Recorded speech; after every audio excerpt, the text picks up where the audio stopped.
ओम श्री साई करुणाकराय नमः। असीम करुणा के सागर भगवान श्री सत्य साई बाबा को हम सादर प्रणाम अर्पित करते हैं। ईश्वरीय अवतारों का एक स्वभाव होता है कि वो अत्यंत दयावान होते हैं।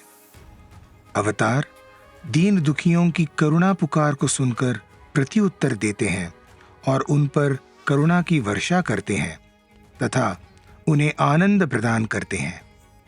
भगवान बाबा करुणा सागर हैं, इसीलिए अपने अवतार में सभी प्राणियों पर समान भाव से करुणा वृष्टि करते हैं।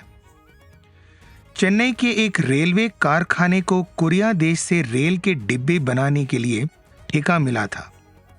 यह कार्य निर्धारित समय सीमा पर पूर्ण किया जाना था, परंतु उसी समय कारखाने के कुछ कारीगर अपनी मांगें पूरा कराने के लिए कार्य में बाधा उत्पन्न कर रहे थे, जिससे कार्य की गति धीमी हो रही थी।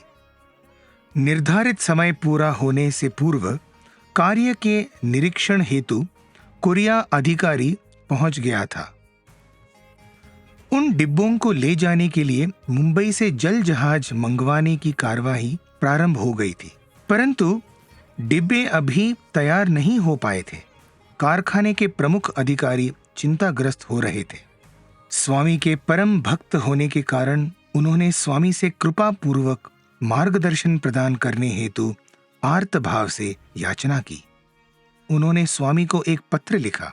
जब अधिकारी पत्र लेकर पहुंचे, उस समय स्वामी अनंतपुर के एक बंगले में ठहरे हुए थे। जब अधिकारी पत्र लेकर बंगले के मुख्य द्वार पर पहुंचे तो उन्होंने स्वामी को बाहर आते हुए देखा। दोनों ओर खड़े हुए भक्तों को दर्शन देते हुए और उनसे वार्तालाप करते हुए स्वामी आगे बढ़ रहे थे। उस समय स्वामी अपने रुमाल को गांठ बांध रहे थे। उस पत्र देखकर स्वामी बोले, तुम्हारे प्रमुख अधिकारी को किस बात की चिंता हो रही है?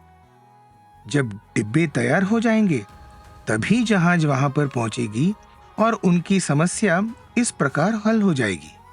ऐसा कहते हुए स्वामी ने आकाश की ओर देखकर अपने हाथों से कुछ निर्देश दिए और चले गए। उसी क्षण समुद्र में तूफान आया और इस कारण जहाज निश्चित समय पर चेन्नई नहीं पहुंच सका।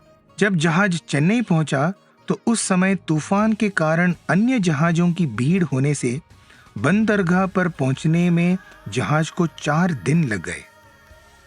इस प्रकार निर्धारित समय के बाद जहाज के बंदरगाह पहुंचने तक सभी डिब्बे तैयार हो गए थे।